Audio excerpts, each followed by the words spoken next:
Great. So I think we're ready. Good morning. I want to start by thanking the Trottier family for our lovely poinsettias. I think the Muirfield room has never looked better. They're beautiful. Yes. Okay, well, we can't thank Don and Audrey. We have to thank Jeff, but you can thank them for us, okay? Thank you. All right, we're going to start with our master plan update with Aaron.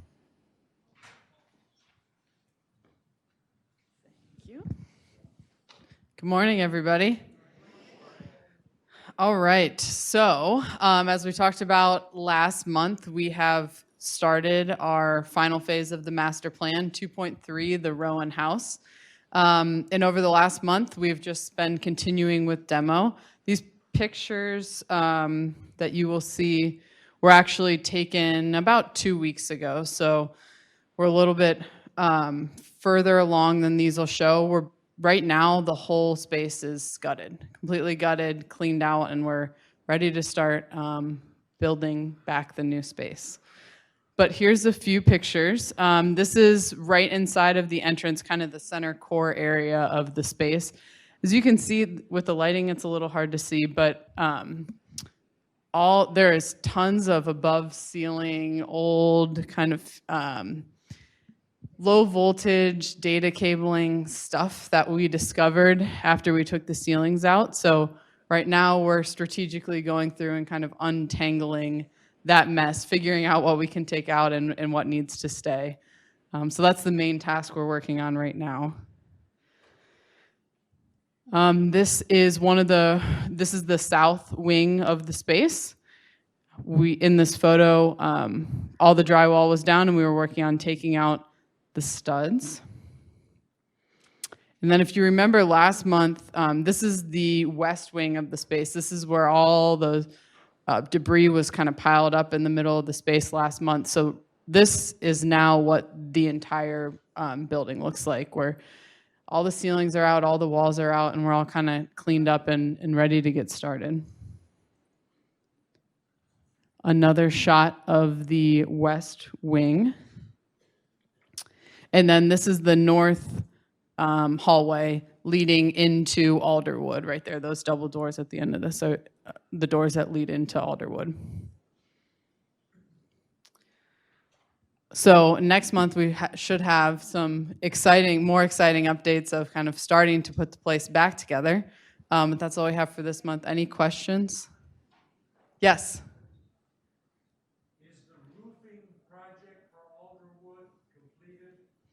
That is outside of the master plan, so I do not know the answer to that. We will get an answer to you by the end of this meeting. My question is that there is lying around the grounds of Alderwood old gutters and downspouts that should be removed. I don't know whose responsibility is, but if the roofing project is complete, that's not been cleaned up. Okay, thank you for letting us know. We appreciate that. Any other questions for Aaron? All right, thanks, Aaron. Appreciate it. Humpty Dumpty has to be put back together again, huh? All right, Tom's going to give us an IT update. I know he's so excited. Everyone else is so excited about it. Thank you. Come on, you're excited, right? I'm sort of excited. Thank you. I thought I'd start with a couple of quick jokes. No, I'm kidding.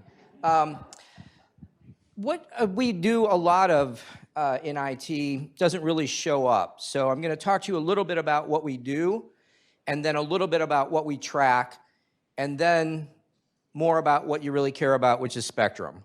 So a little bit about what we track in security. For example, we manage firewalls and antivirus protection, security protection for all the staff.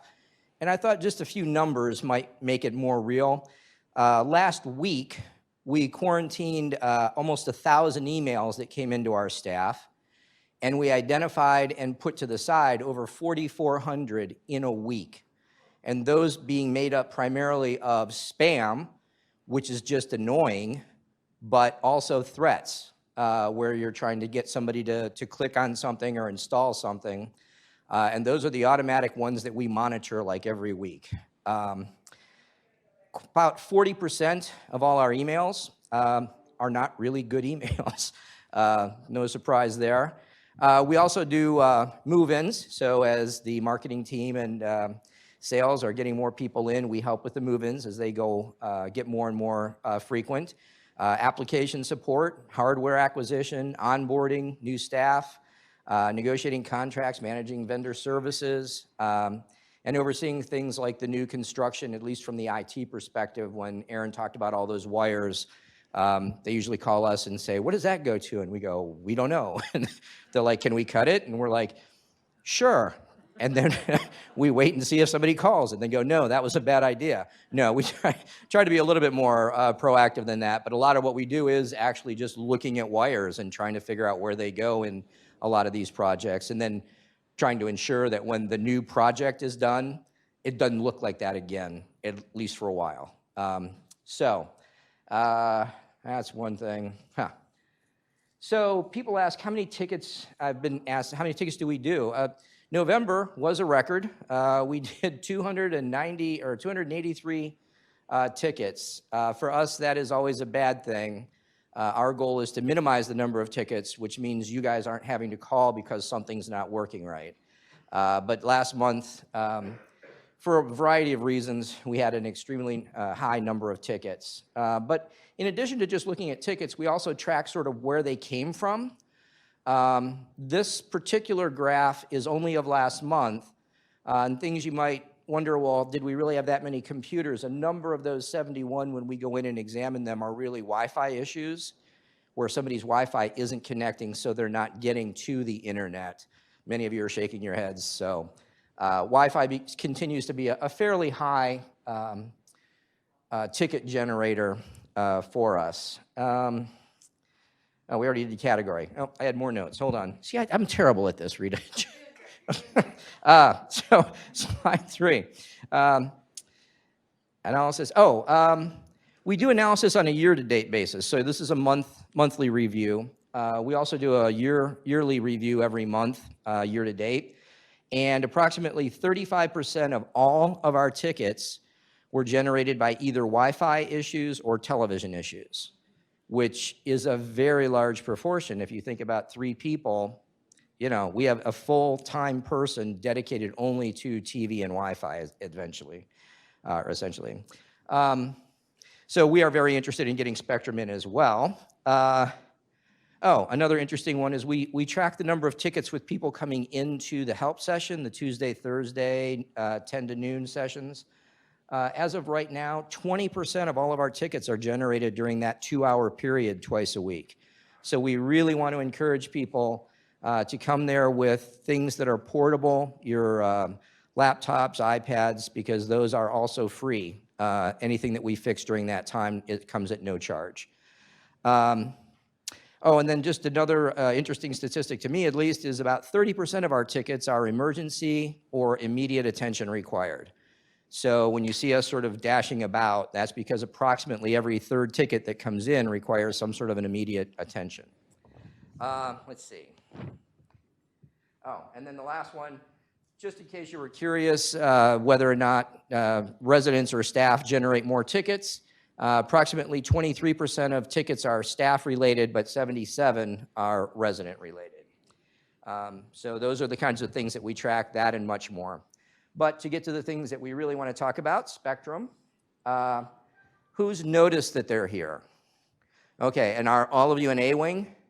Yes, okay. So Spectrum is starting with A-Wing, and I want to explain a little bit about the process so that people are clear about it. What is going on now is that the installers are running coax cable, brand new coax cable, from outside your room back to a central closet where they are putting all of them on a board that will then be connected. We are not actually connecting those rooms until the last wire has been installed for people. So what that'll mean is they're going to do A-Wing, then they're going to do B-Wing, bringing all those wires back to central closets. They're going to do flats, villas, Riverstone, but then there's a last piece where they have to then go back and connect all those different rooms together. And at that point, we'll be ready for, to start doing scheduling. So I just wanted everybody to kind of know the process. So when I say we're done with phase 1 in A wing, which we almost are, they have the 5th floor to do, and they're going to do that today, and they're starting on B wing. Once those are all done, they still have a little bit more work to do connecting those rooms until we are ready to start scheduling the installations. Oh, and I wanted to remind everybody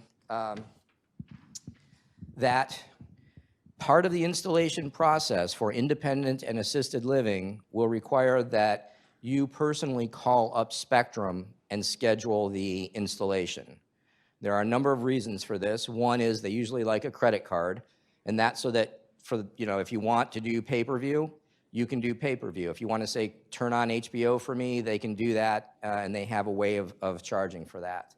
But I just wanted to let you know that I've been in touch with Spectrum a number of times, and we're going to do our best to make sure there's either a special number that you can call that will identify you as a Friendship Village resident, or that the call centers are alerted and you'll just have to say, I'm with Friendship Village, and they will make sure to get all those tickets organized as one, so that when the installers come out, they don't just bring one installer out and then he goes home and somebody else drifts in, an hour later. They're going to do this all at once. And I think that's really all I have, except to answer some questions if you have any. Sure. When do you expect that calling from schedule and installation to happen? Sorry, say that again. When do you expect we will have to call schedule installation? How soon? I'm hoping that most of the work is done mid-January. And so by maybe late January, early February, all those rooms should then be connected together, and we should start being able to schedule. And a reminder, you'll be given up to 2 DVR boxes per unit. And somebody always asks me about RF versus the other one. You can specify the kind of box that you want. There's a better one that works better, the remote control. I think it's radio frequency, and that's the one you want. You can specify that one at the time that you order. So. Speaking of boxes, there was an option to upgrade the number of simultaneous recording DVR channels, that sort of thing. Uh-huh.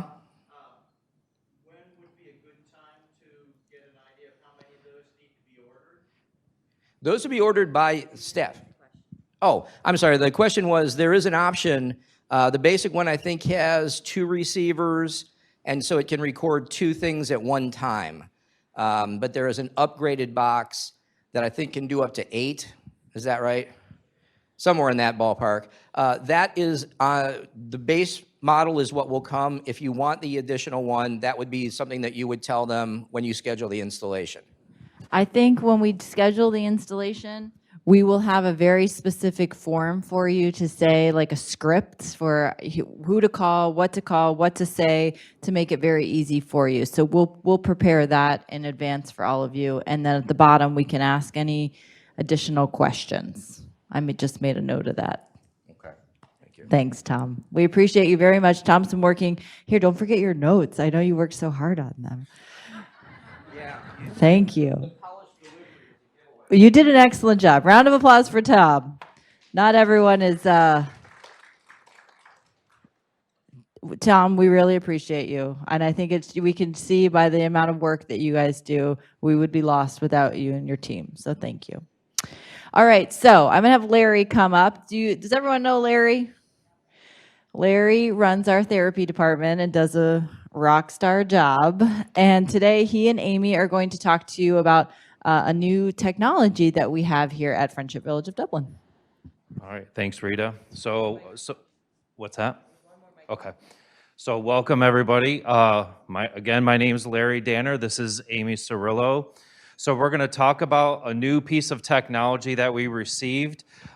This is called the VirtuSense, and essentially, it's all about falls and why do older people fall.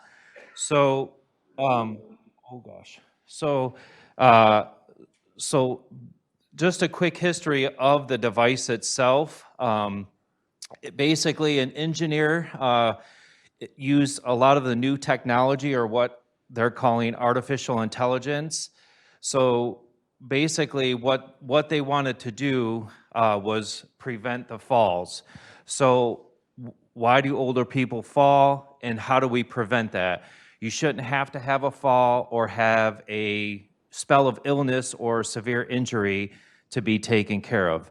So we can prevent some of those things in a lot of what we do. I know last year I talked and gave a lecture about fall management, and we're continuing to work with that. So this device uses this artificial intelligence to kind of predict what your percentage is for a fall. So we call fall predictive indicator. This was developed in 2012, and let's see what the next slide is. So this basically just describes what the machine is for, how we're going to be using it. And so we're going to do a quick demonstration, and I'm going to see if there should be a video for you guys to just watch. And I hope I can do this correctly. There should be one. I think she said double click it.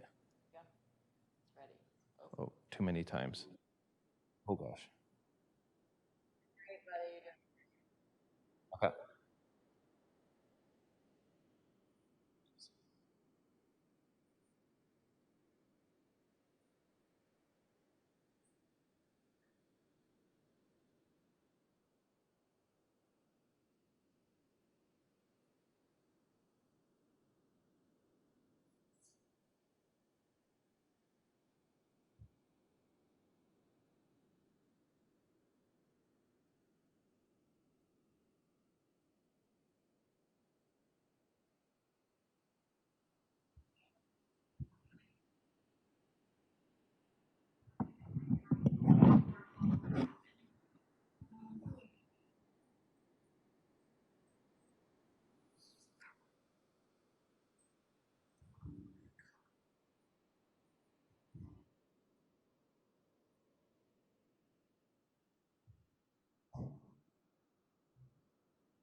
Okay, so pretty quick video, but pretty self-explanatory. So we're going to start implementing this across campus. We're going to do a quick demonstration, and then once we're done with the demonstration, we are going to put up or post some initial sign-up sheets for you guys in both the Brandywine Fitness Center, and we're going to post one up over in the Ashrun Fitness Center.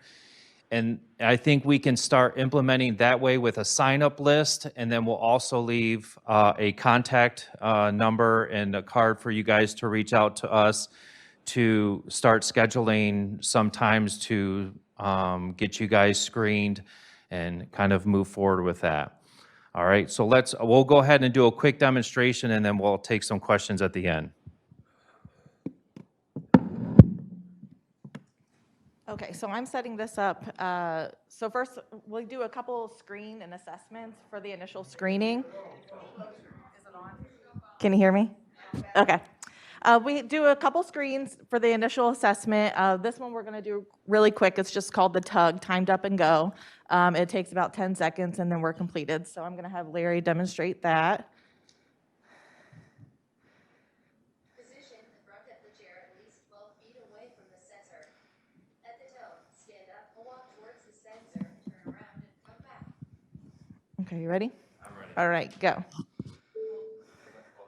Yeah. So the mechanism just told him to stand up and take a few steps forward. Good luck.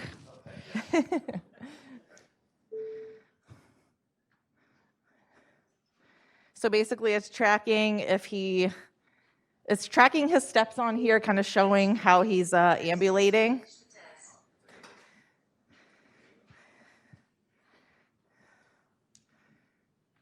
So then what we do next, I put any comments down if anyone uses an assistive device, if you needed some assistance, if you were about to fall and I had to assist you from falling, I put any comments in here. And then we click to the next section there. And it basically compares like a step length. It kind of just goes over all different mobility measures all the way through. So that's something we can discuss more in detail during the screening, but then overall it'll tell us a high, medium, or a low mobility score. And then we also just go over a couple more assessments and then we'll review your overall score. And then if we do decide that therapy is an intervention that you're interested in, we also have trainings. There are different activities that we can do to improve what was triggered on the initial assessment. And then also we can go to the report section here and discuss improvement throughout the therapy sessions, and then we can compare it to your initial score to see what we're improving and what we still need to improve. So I know that was a brief demonstration, but ultimately this is gonna basically give us an indication if you do have a deficit in your balance, whether your strides and your leg discrepancies when you're walking. So all of this information can give us an idea of what's going to happen or what the probability is of you being able to fall. Anybody have any questions right off the bat? Yes, absolutely. Okay. Oh, Does you that want me does that look better? with our big lines and Yes. Everybody. So what we'll do, again, because this is a new device, we will, yeah, absolutely. She asked who would be able to take advantage of this type of technology, and essentially everybody. So we're going to set up some initial sign-up lists, and then obviously we'll go from there to kind of figure out what the best strategy is and how to get everyone tested and screened. I think on average, if you're going to be screened, as long as everything goes well, each screen should take, I would say, about 15 minutes. Realistically, if it goes smoother, we could probably do it less than 15 minutes. But there are a couple different tests on here. There are multiple tests, but we'll usually do about 2 or 3 and then go from there, and depending on what the information gives us. Does that answer your question? Okay. No, it's on the house. No, it is something that we just do automatically once we screen you, and if we see that there is a predictive that they say you are a high fall risk, or we have to implement some type of therapeutic intervention, then the therapy we would go through the insurance. So it would be a screen to tell us whether there's a fall prevention required, and then we would move forward with therapy. Correct. Yep, thank you. So we know that falls are the largest reason why someone ends up in the hospital. And so what our goal is with this program, with our Partners in Motion program, are to try and do everything that we can to help you. And sometimes falls are inevitable. The other day, I was walking down the hall and the carpet jumped up and grabbed my foot, and I had a little incident. So sometimes they happen, but we want to do everything we can to help prevent that. So thank you very much. Jess is going to come give us a health center update. Thanks. Good morning. Exciting technology. And I couldn't agree more. We talk about falls a lot. I'm here to talk a little bit about another side of managing comfort. And so I want to start with a little bit of education, but just to preface why this education is important is because the picture of resident comfort is important to us. It's our first charge for resident advocacy at any level of care here at Friendship Village of Dublin. And as we get to higher levels of care, it requires a little bit closer attention to detail. And responsiveness speaks to everybody's heart a little bit differently. There's expectations involved. We recently had a formal complaint that was lodged through the Ohio Department of Health regarding a resident's picture of comfort and how those expectations were managed. And so it's brought us a little closer to the cause of educating how we do that in a very thoughtful and regular manner. And when I say regular, I mean really daily. The charge is, it begins at 9 o'clock in our morning meetings. We review a report around staff response, and we look at 24-hour periods, unless it's Monday morning, then it's a big review period, because we're really looking at 72 hours of our weekend report. And when I say response time, we've got some really great sophisticated technology involved across our campus in terms of your call light response. And so that little button that we may be equipped with around our neck or our wrist, or that we see attached to our apartments in all levels of care across our campus, is the call light response system at Friendship Village of Dublin. And that's tracked very closely through many committees. I listed 2 as my last bullet, but on a monthly basis, we've got QAPI committees, QAPI meaning Quality Assurance and Performance Improvement, and QARR, which is Quality Assurance and Resident Relations, which is a subcommittee of our board, looks at these measurements of response time on monthly and every other month averages, but our interdisciplinary team looks at those daily. We strive for 5 minutes, which means from the time that you trigger your call light response, somebody is arriving and meeting your need within that time. And that's really our standard across the campus. We know that sometimes is met with a 30-second response, and we know sometimes it exceeds 5 minutes, and it requires a little bit of investigation why it may have been a longer response time. But we do look at those very carefully. We know that they translate to how expectations are met and how comfort is managed, and it's very, very important to us. And I thought I'd extend a little bit of information because you see staff that are carrying phones. Those are their device to manage that system, so it's not their personal device that they may be swiping right or left to accept a call light. That also helps us track and monitor who's accepting and how quickly they're arriving on the scene of a need. So just a little bit of information and insight I wanted to offer to the group today in terms of staff responsiveness across the campus.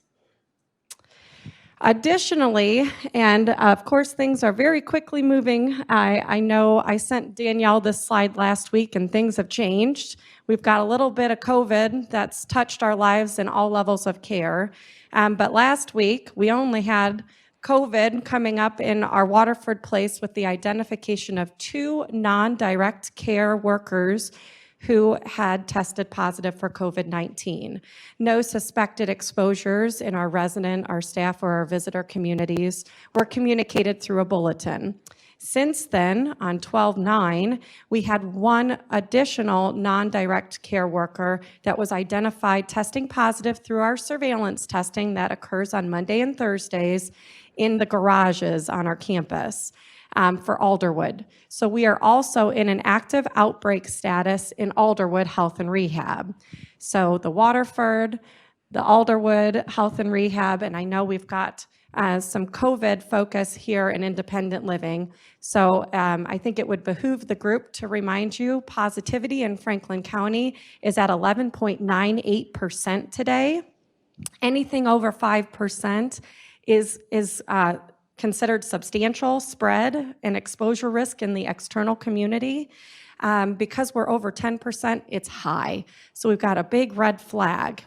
We've got a new variant out there that seems to be transmitted much more quickly through hand washing practices or lack thereof. And so masking, hand washing, all of those good infection control and prevention measures should be top of mind going into some busy holidays. I know our visitor volume is up.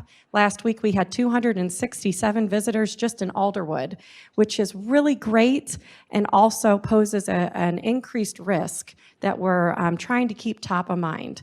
So if you have any questions, comments, or concerns, there's been some great information that came out in the last week from Betsy and Rita for resources. If you need a test, don't hesitate.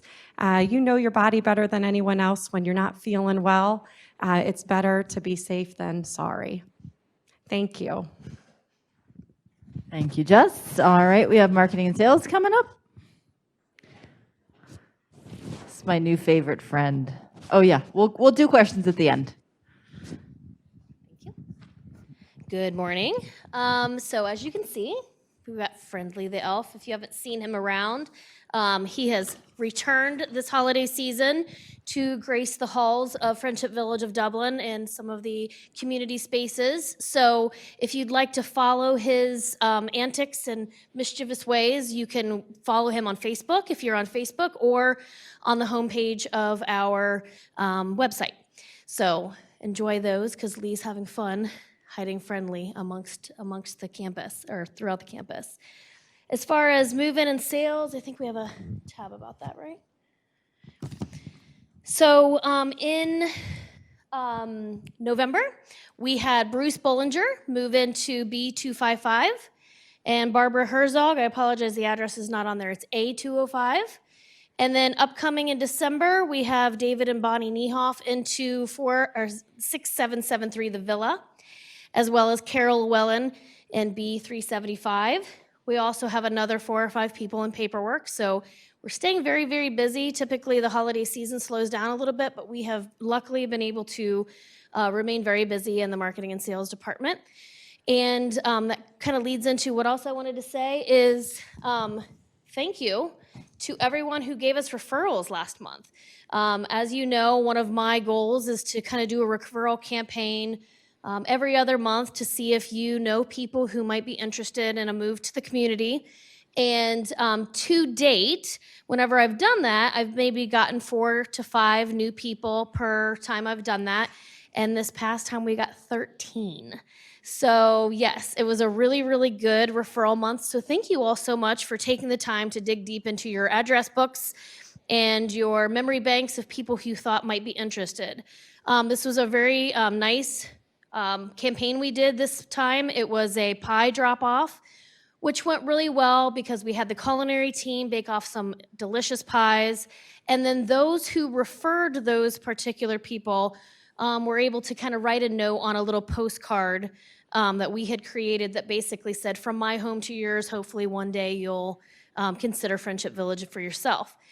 So we've been doing some follow-up on those pies, and one fun story, we had a gentleman from here refer someone, and I followed up with the lady, and she said, well, he came over and enjoyed the pie with me, and we had another couple come over too, and we sat and had the pie, and we talked about Friendship Village of Dublin. And those are the kinds of things that are so helpful to us, because sure, we can stand or sit with people who are considering us and talk about Friendship Village of Dublin, right? As a staff member or employee of the community. But you all are who speak to it the best because you live here, right? So we very much appreciate you having those conversations and telling people about how much you enjoy living here, because it makes our job easier. So again, thank you. I'm always open to more referrals though, so feel free to send them my way. Thank you. Angela Vogan, there she is in the back.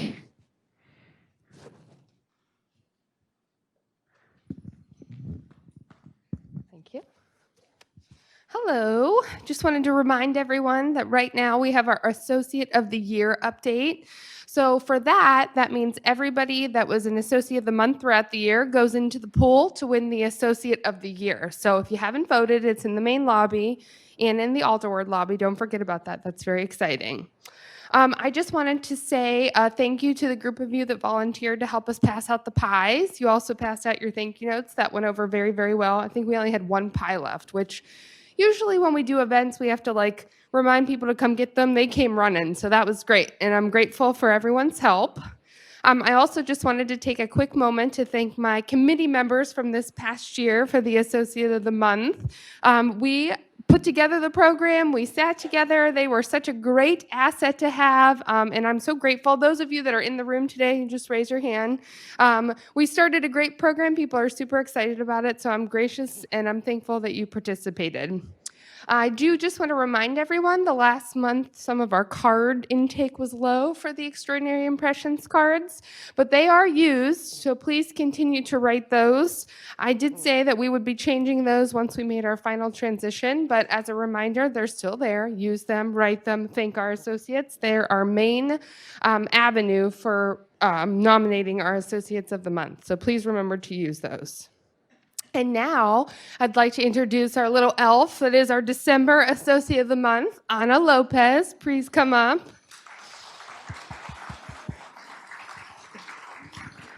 So how many people in this room have personally gotten to sit at one of Ana's tables with our wonderful service, and when you arrived, all the things that you like to drink and or eat and snack on have been there? Look at that. I'm going to let Ana say something.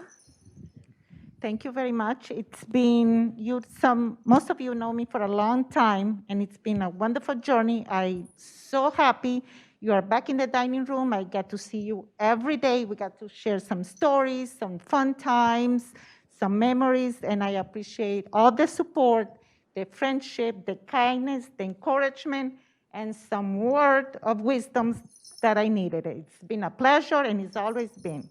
Thank you. Thank you, Ana.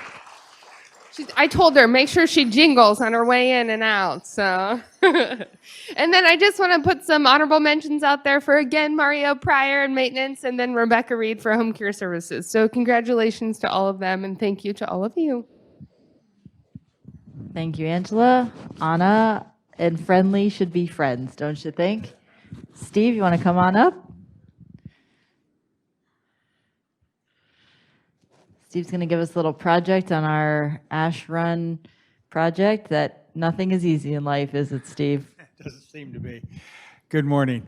If any of you have went through the Ash Run North, you're probably wondering why one week all the walls are painted and the next week there's stripes every 25 feet, and then the next week they're painted, and then a week later there's more stripes. Rosselli was technically done by the Thanksgiving that they had hoped for, really close to it anyway, as close as construction gets. And then we noticed that the walls had some hairline fractures running vertically.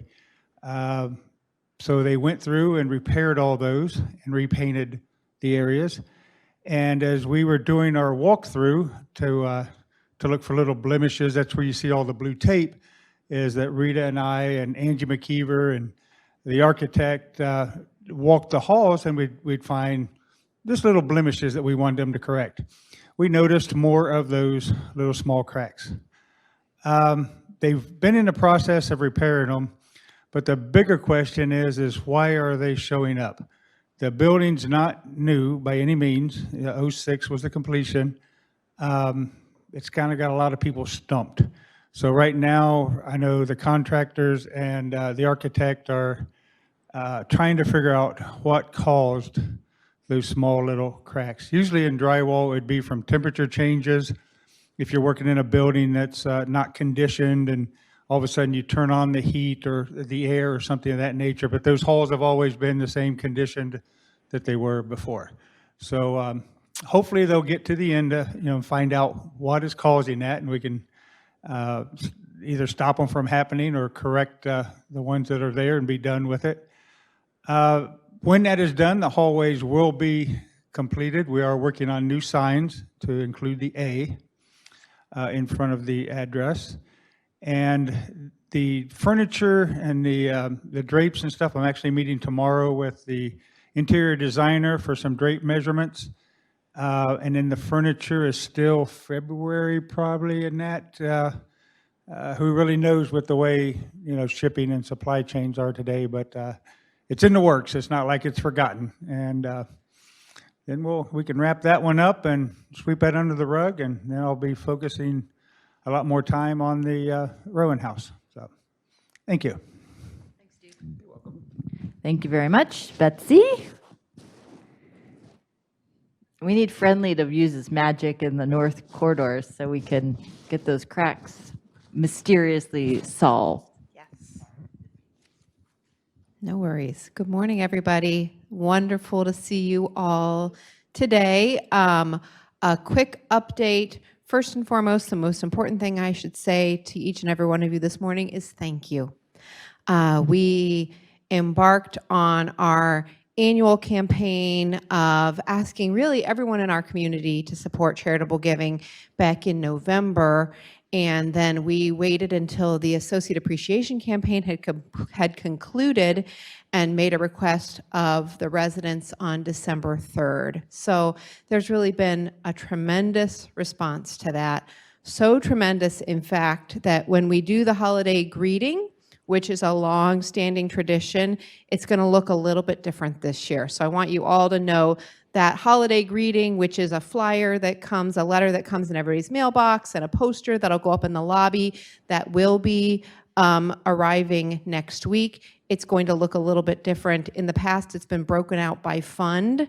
There are going to be so many names on this year that if we broke it out by fund, you wouldn't be able to read them. So everyone will be together in one big letter as a thank you, and that's our long tradition of folks who choose to support charitable giving instead, in lieu of giving out individual holiday greeting cards. So expect that next week, and thank you all so much for giving so generously. It's been a tremendous response this year.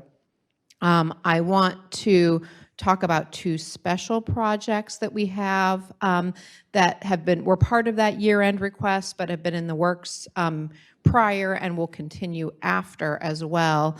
The first I'm going to talk about is our chapel project. And so this is part of the 2.3 construction that everybody's talking about. The location of the chapel will be right along the service hallway, if you know where Pam Collins' office is. It'll be right next to that. There'll be a way to access from the courtyard, so from the outdoors, and then from the hallway as well. And it will be about the size of two previous health center rooms, if you know how big those rooms were. It's combining two of those rooms.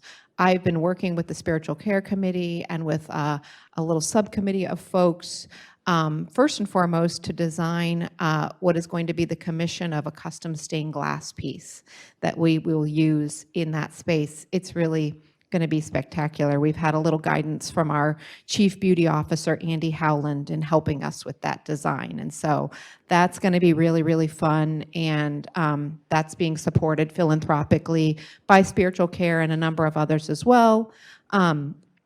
Another project that we've been working on through charitable giving is a new patio that will be installed after the first of the year on the far north end of our campus, on the northern edge of Flats Building 10. So as you walk the path that goes all around Friendship Village of Dublin and you're on that north end of Building 10, we are now going to have about a 410 square foot patio, paver patio that'll be kind of tucked into that building, overlooking the ravine, a very sweet space. And so we've had a number of residents helping us with that project as well, philanthropically. So just a quick update for all of you. I do want to say as well, it's never too late to give.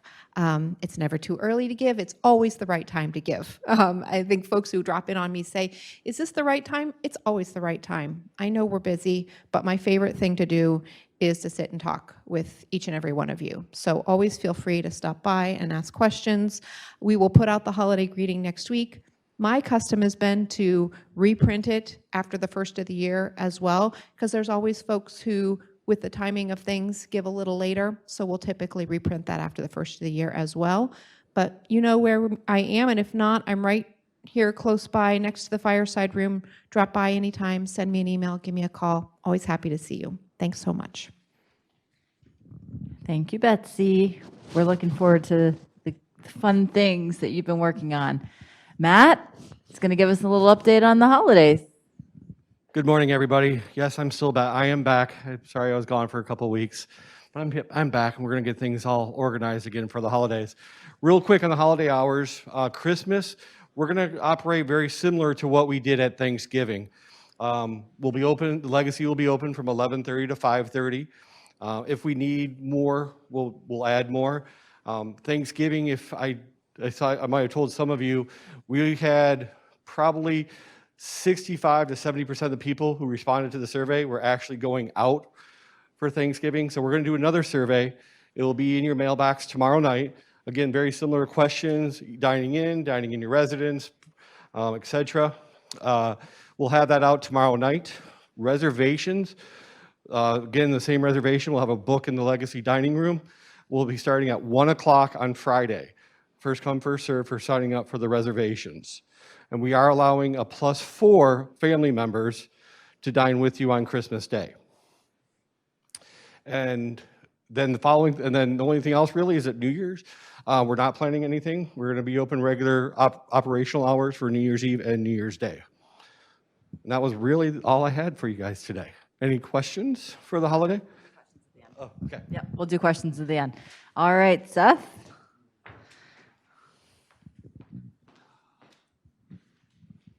Good morning. Just a quick update on Touchtown. So it's been about 3 weeks since we launched our culinary services icon, which is our full count portal where you can check out your resident balance in real time, make reservations, so on and so forth. So one of the biggest things we realized during that rollout was there was some issues attaching your email to your account. So I just printed out, did some screenshots of exactly how you do that. So when you go to your account, you log in, you can click add your email address, and then that box will pop up right here.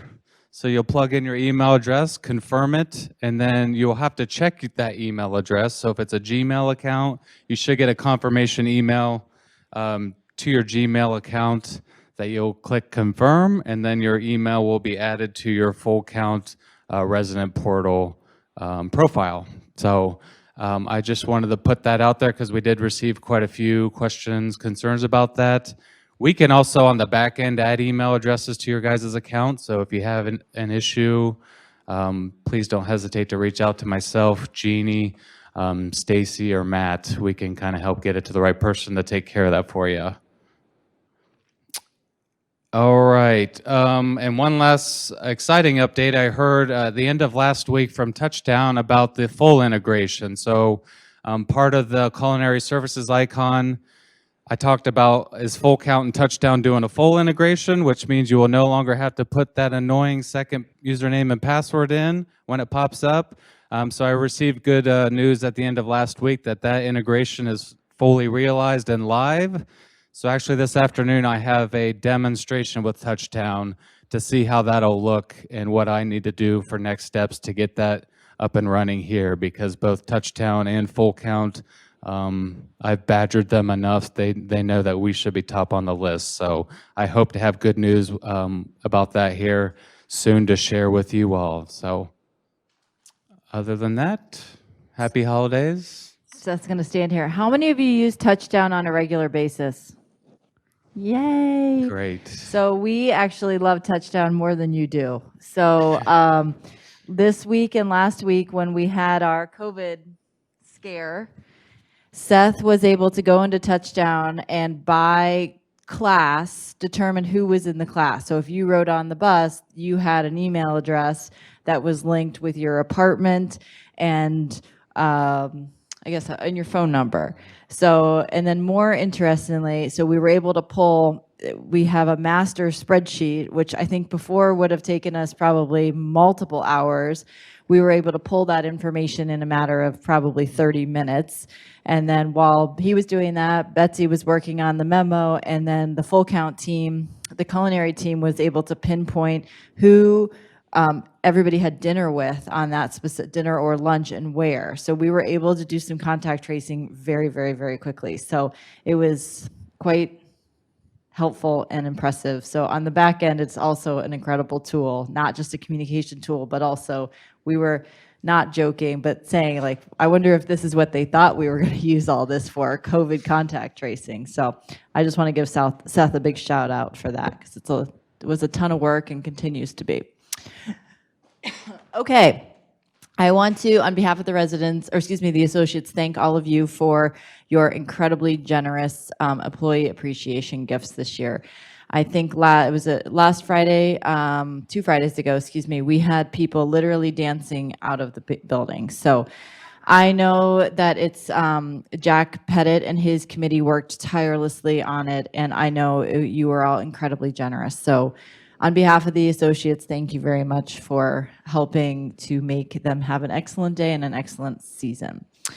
I also wanted to communicate that we are working very hard on vaccinations for associates. We actually are down, so we have about 330 associates, and we're down to less than 30 that are not vaccinated, which is great. We all have 2 or 3 more who have a desire to get vaccinated, but it's not as easy as it sounds, actually. So while they say there's lots of appointments available, Betsy actually and I have been working to try and get these associates to be able to get a time, and it's very difficult. Also with that, we are going to be hosting a booster clinic. Our associates have not yet had an opportunity for us to provide COVID boosters for them. Many of us have done it outside of the community, but this Thursday from 9 to 5 here in the Muirfield room, we will be having a COVID booster clinic. So we have about 103 people who showed an interest in having a booster, and I believe there's 10 residents in the health center who've not our Life Care residents, but outside people who have an interest in having a booster. So you'll be seeing that on Thursday. And like I think when all of you had your boosters, a lot of our associates had some pretty strong reactions to them. So we're also preparing for that on Friday from a staffing perspective. So if you see them here, we're thrilled that those people are mostly vaccinated. We are testing individuals who are not vaccinated at least once a week, sometimes twice a week, depending on where they work, and they are required to wear a different mask. So all of you wear the surgical mask, so that basically indicates that you have been vaccinated. Our health center and Waterford associates are always in an N95 mask. So today you saw Larry and Amy wearing their N95 mask. They wear that N95 mask 12 hours a day. And it is very hard to breathe.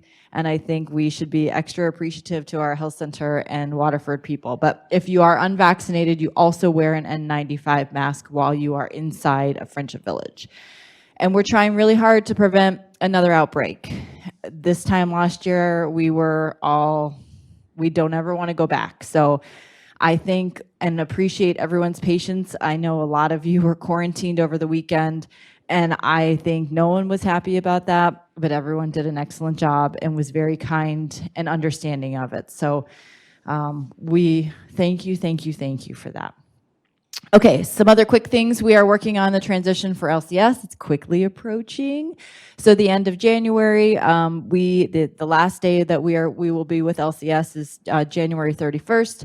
We still have a payroll transition to happen. Angela's working tirelessly on that. And that is the last, really, the insurance piece. Craig and I hopefully should have that nailed down by the end of this week. So we'll have insurance on the building. Don't worry, we still have insurance, but the goal is to transition it all in the next 7 days so that we have a month and we can be in our new program by the end of the year. And then the last thing is last year, 2 years ago, I was asked to do a year in review. And last year we did it virtually. And this year we're going to do it in person. So I hope that you'll join us. We'll go month by month and look back and see. It's kind of hard to remember what we did last January, but can anyone remember what we did last January? Shots. We did shots.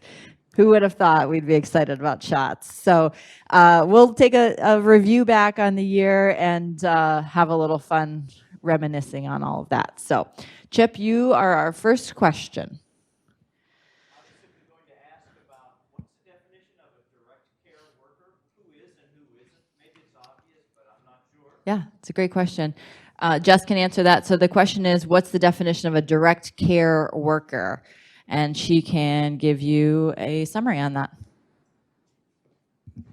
So the direct care worker is defined as somebody who's going to deliver a point of care. So that's mainly our residential care assistants, so an unlicensed caregiver, a nurse, so an LPN, an RN, or a state-tested nursing assistant. Those would be our direct care workers, those that are delivering care at the bedside, in the bathroom, primarily activities of daily living, coming very close and would have a different threshold for exposure because of how close they're coming in proximity and the time to deliver a care service. So that's an excellent point. When we talk about direct care, so we know our threshold is 15 minutes unmasked in a room. Did I get that? In a matter of 24 hours. So our direct care workers are literally right in people's faces. And so there is a very direct exposure that can happen. Your housekeepers, our maintenance team, our servers, they are not considered direct care because they do in most cases have some distance in between you and them. That's an excellent question because you're seeing a lot these days, right? And so when we get a positive COVID, that's always our first question. What department do they work in? When did they last work? Who did they work with? And what's the exposure to the residents? And that's actually the exposure to the residents is usually the first thing we talk about, but that's how that goes. Okay, I saw another question earlier and I cut it off. So who was going to ask that? Okay, well, who has a question? Yeah, Mr. Belleville.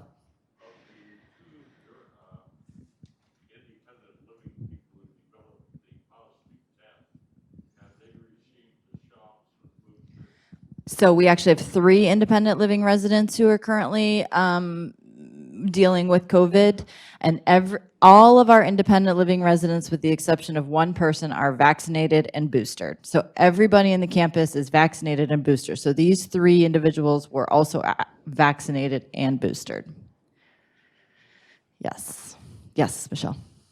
Matt said that New Year's would be normal. Are we not having a New Year's Eve this year? We are having a New Year's Eve party. Jeannie and I think Ken are going to host that for us, so she can give a quick little update on that. Good morning. I also wanted to mention and remind tonight we're having our holiday party. So the holiday party actually starts at 6 o'clock in the Legacy. We will also have tables set up here in the Muirfield room that you can bring your appetizers and drinks here. The music will be in the Legacy dining room beginning at 7 o'clock. So that'll go 7 to 9 this evening. So a big band. We've got 10 musicians coming tonight. So you should be able to hear that throughout the campus. So we're excited about that. We have a dance floor there, a small dance floor in the Legacy dining room. And then New Year's Eve, we are having drinks and dessert in the Muirfield room here. So Ken, in his former life, was a DJ at some point. So he's going to be DJing our event New Year's Eve. So again, no dinner, but dessert and drinks. So, and I just want to remind you today, lunch will be served in the Legacy dining room and then will be closed this evening. So for those that want a dinner option, I believe River's Edge and, River Walk too? No. Okay, just River's Edge. Okay, great. All right, any questions with that? Great. Hope to see you tonight. Thanks. Thanks, Jeannie. So we went back and forth on having your Christmas party tonight. So we just want to communicate that the positivity rate is very high in Franklin County. We, again, feel that the Muirfield room and the Legacy has this ionization. You all have your mask. You all know the risks. You all know the benefits. So just be cautious and be understanding that COVID is a real thing. So, but we want you to still have some fun. So if you would like to come and sit in the Muirfield room and wear your mask, or the Legacy and wear your mask, or if you want to dance, have fun at whatever threshold you think is the right one for you. What other questions? Yes, Lee. So, Jake, the Alderwood roofing project is completed, and they will be here today to do the cleanup. Thank you. Any other questions, comments, or complaints? All right. Well, Merry Christmas. We hope you have an excellent holiday with your family. And thanks again for your patience and graciousness over the last couple of days. We very much appreciate it. Thank you.